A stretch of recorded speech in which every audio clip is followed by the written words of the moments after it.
Chapter 3. Brrr. Going through the mirror never hurts. It feels like you're walking through an open door. This time, I land on something soft and cold. It still doesn't hurt. It's just cold. Really cold. Freezing, in fact. I open my eyes and all I see is white. What is happening? Am I in a cloud? Are we in the story of Aladdin? Am I on a magic carpet? I try to push myself up, but my hands sink lower. I think I'm in snow. I spit out what tastes like ice. Yes, it's snow. I roll over so I am finally looking up. There is blue sky everywhere, and I am definitely in a pile of snow. Snow! Beautiful, crisp white snow. How I've missed you. Wait, what fairy tale takes place in the snow? Let's see. Well, the Little Match Girl takes place in the winter. Wait. Oh my goodness. Snow! So much snow! We're in Frozen! We're in my favorite movie! I've watched it about 800 times. I know all the songs by heart. I guess we're not in Jack and the Beanstalk, Jonas says, shaking white flakes out of his hair. Nope, I say with a laugh. We're in Frozen! I shout just as Jonah calls out, "The Snow Queen!" Huh? Jonah asks. Didn't you tell me Frozen was based on a fairy tale called The Snow Queen? My cheeks heat up despite the cold. He's right. Of course he's right. The movie Frozen is based on the movie of The Snow Queen, which was written by Hans Christian Andersen. I can't believe I thought we were in the movie. Of course we're in The Snow Queen. Mary Rose always takes us into the original stories. Yes, I knew that, I sputter. I was just, testing you. We're in the Snow Queen, obviously.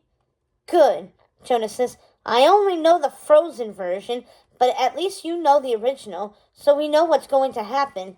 My Nana is an English professor at a university in Chicago.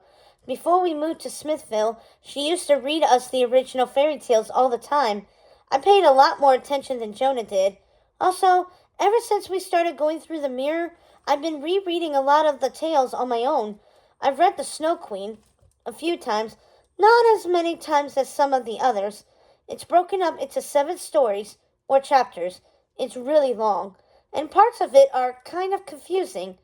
It's pretty here, huh? Jonah asks. It definitely is, I agree.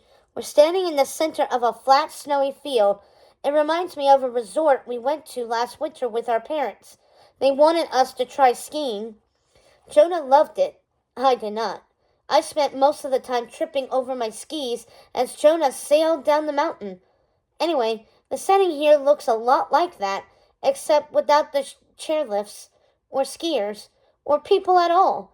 It's just snow-covered mountains, pine trees, and blue sky as far as the eye can see. No houses or cabins in sight. I take a deep breath. The air is crisp, fresh, and cold, but the sun feels warm against my face. Jonah examines his bare and now slightly red with cold hands. Do you think our fingers will fall off? I bend my thumb back and forth. I wish I'd slept in mittens.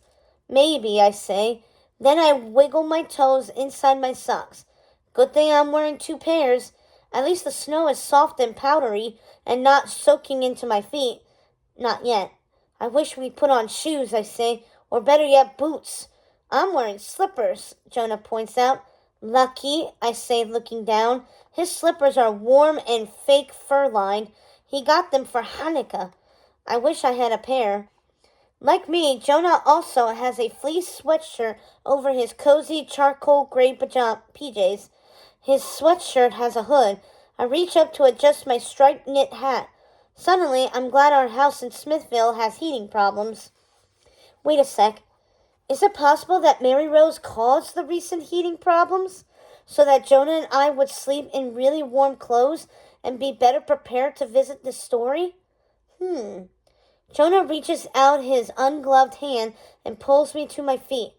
We can't stay long, I warn, standing up and brushing ice chips off my flannel pajama bottoms. Let's just get Prince and find our way back to the basement before Mom and Dad wake up. We have no idea what time it is at home. It's 12:01 at home, Jonas says, holding up his wrist. I'm wearing my Spider-Man watch. Oh, right, good. We'll wait and see how the time passes here. Sometimes a day in a fairy tale is an hour at home. Sometimes an hour in a fairy tale is an hour at home. The watches we wear from home keep track of the time back there. Whenever we go through the mirror, we're always desperate to get back before 7 a.m. when our parents come into our rooms to wake us up. It's pretty bright here now, Jonas says, blinking. Maybe it's the middle of the day? Around noon? Feels like that, I say. We want to be out of here before it gets dark.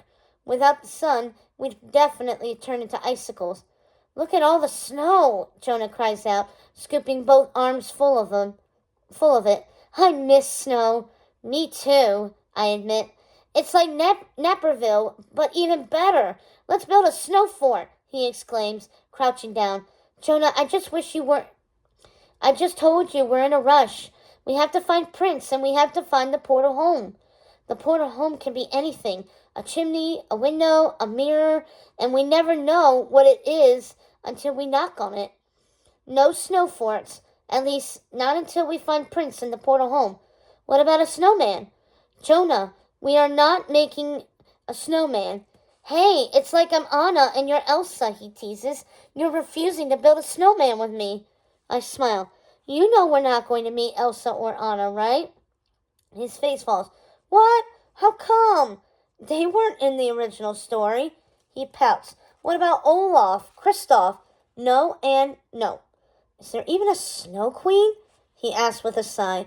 Of course there's a snow queen, I say, struggling to remember everything. That's the name of the story, but she's much, much different from what you'd expect. She's evil and scary. His eyes light up. Really? Jonah loves the evil and scary parts of stories. I nod. Can you tell me the original story? Jonah asks. I rub my hands together to warm them. Let's look for Prince while I tell you. Suddenly, I have a sinking feeling in my stomach. Jonah, what if Prince isn't in the story? Huh? We didn't go through the mirror at the same time he did. He could be in a totally different fairy tale from ours, like Beauty and the Beast or The Princess and the Pea. I swallowed hard. Prince could be taking a snooze on 100 mattresses while we're trekking through mountains of snow to find him. No, he's here, Jonas says, his voice confident. And how do you know that? Because those are his paw prints. Jonah points up ahead in the snow. I see the small paw print, a circle with 4 smaller circles on top of it. It looks like the outline of a flower. There's not just one paw print either. There's a whole lot of them leading through the field and toward one of the mountains. Yay! Prince is here, I say, relieved. At least we are not on a fairy tale wild goose chase. Let's go, I add, tugging Jonah's arm. Then I stop when I realize another potential problem. How do we know for sure that those are Prince's paw prints and not, say, a wolf's or something? Jonah's eyes light up again. Like the wolf from Little Red Riding Hood? You think he's here too? That's another one of Jonah's favorite stories. Jonah only likes, and remembers, the ones where people get eaten or lose toes. No, Jonah, I don't think the wolf from Little Red Riding Hood is here. Have you noticed the piles of snow? Yeah, but couldn't there be another fairy tale that takes place in the winter? It's not always summer in Little Red Riding Hood forest, is it? It must snow there sometimes, too. Oh, right. Good point, I sigh. Jonah's making a lot of good points, so we might not even be in the Snow Queen. I groan. Maybe not. I guess we'll find out soon enough. I motion for my brother to follow me. My foot sinks into the snow with every step. My socks are starting to get slightly wet. Great. I hear Jonah's slippers crunch the snow beside me. In case we aren't in the Snow Queen, he says, why don't you just tell me the story like you were going to? Fine, I say, but it's really long and kind of strange. I'll try and give you the short version. There are 2 kids, Kai and Gerda. They're neighbors and best friends, and Gerda's grandma takes care of them. But then one day, Kai disappears. Everyone says he died, but Gerda doesn't believe it. She thinks that the Snow Queen came and put Kai under her spell, and she's right. The Snow Queen numbed Kai all the way to his heart with her freezing powers. Gerda decides she's going to find him, so she goes on a search. She meets all these weird people along the way. At one point, a band of robbers grabs her. A band? Jonah interrupts. Like a singing group? No, a band, like a bunch of people. Then why is it called a band? I don't know, I say. It just is. Are you sure they don't sing? Yes, I say, trudging over a mound of snow. I'm sure. They're not that kind of band. At the word band, Jonah poses like he's playing a guitar. I said they're not that kind of band. I know, but it's a fun pose. I slip on a patch of ice and fall on my behind. Ouch! I push myself back up and straighten my hat. Can I go on with the story now? Jonah makes one more strum on his imaginary guitar. Yes, go on. As I talk, we continue following the paw prints through the snowy field. In the band of robbers, there's a little robber girl, and this girl lets Gerda escape, and she lends her a reindeer. Sven! Not Sven, just a reindeer. I step around another circle of ice. Still, I have always wanted to see a reindeer. Jonah tries to run up a steep snowbank as we talk. Careful, Jonah, I say. Well, we might see a reindeer depending on where we are in the story, if we're even in the Snow Queen. Anyway, the little robber girl helps Gerda escape. Gerda finally makes her way over to the Snow Queen's ice castle. She sees Kai. He is definitely under the Snow Queen's spell. She hugs him and cries, and her tears, and then his tears melt the spell and unfreeze him. He snaps out of his trance and follows her home. Jonah bends down to scoop up some snow and lets it fall from his hand.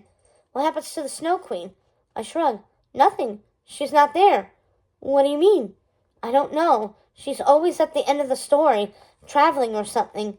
Convenient, Jonah says. Seriously, I agree. We've reached the foot of a mountain. The paw prints go up and behind one of the trees. We follow them. I hope he didn't climb too high. Well, the story wasn't that complicated. Or long. There's a bunch of other stuff that doesn't make sense, I explain. Like, there's a troll. A troll? A nice troll? No. He breaks a mirror, and the broken pieces fly into people's eyes and hearts and harden and freeze them. Jonah furrows his eyebrows. I thought the Snow Queen froze people's hearts. Yeah, that's the confusing part. I don't know. Just stay away from broken mirrors, Kay? He nods. Kay? I feel something wet and cold land on my nose. I look up. Snowflakes. 1,000,000 of them. Coming down hard. It's snowing. Pretty, Jonas says. It's like we're in a snow globe. They are kind of pretty. They look like confetti. We should keep going, I say, except when I look down, I realize the problem with the pretty snowflakes. Oh no, the paw prints are being buried in the snow. I can't tell which way Prince went. Shh, don't shush me, Jonah. This is a real problem. Now that we're walking up the mountain and between the trees, I can't feel the sunlight, and my cheeks are starting to freeze. Did you hear that? Jonah whispers. Hear what? Then I hear, Prince! I holler as a bunch of snowflakes fall on my eyelashes. Is that you? Prince, where are you? Prince, it's him! I roll my eyes as I realize where the barks are coming from. The top of the mountain. Thanks, Prince. Thanks a lot.